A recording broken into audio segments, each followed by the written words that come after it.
চারিদিকে এখন এই ধরনের ছবি দেখতে পাবেন। এটি হলো গিবলি আর্ট, অ্যাকচুয়াল প্রোনাউন্সিয়েশন হলো জিবলি আর্ট। যেই ফটো আর্টিস্টরা বানানোর জন্য হাজার হাজার টাকা নেয়, সেই ফটো এআই 1 সেকেন্ডে বানিয়ে ফেলছে। এটা আমার 1 লাখ সাবস্ক্রাইবার কমপ্লিট হওয়ার পর ইউটিউবের তরফ থেকে এই সিলভার প্লে বাটনটা আমাকে দিয়েছিল। জিবলি আর্ট মানে এমন এক ধরনের ফটো যেটা দেখে মনে হয় হাতে আঁকা ড্রয়িং, নাকি কার্টুনের মতো। এটা হলো মোদিজি আর বিরাট কোহলির গিবলি আর্ট। এরকমই আরো ফটো এখন ভাইরাল যাচ্ছে।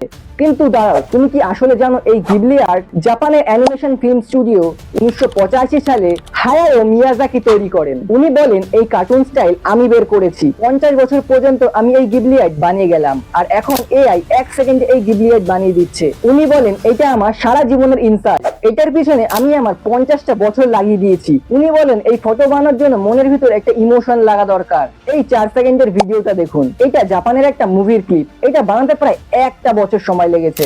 সত্যি কথা বলতে এআই এখন কতজনের চাকরি খাবে কেউ জানে না। এরকম ভিডিও পাওয়ার জন্য লাইক এন্ড সাবস্ক্রাইব করে দিও, আর ভালো লাগলে বন্ধুদের সাথে শেয়ার করতে ভুলো না।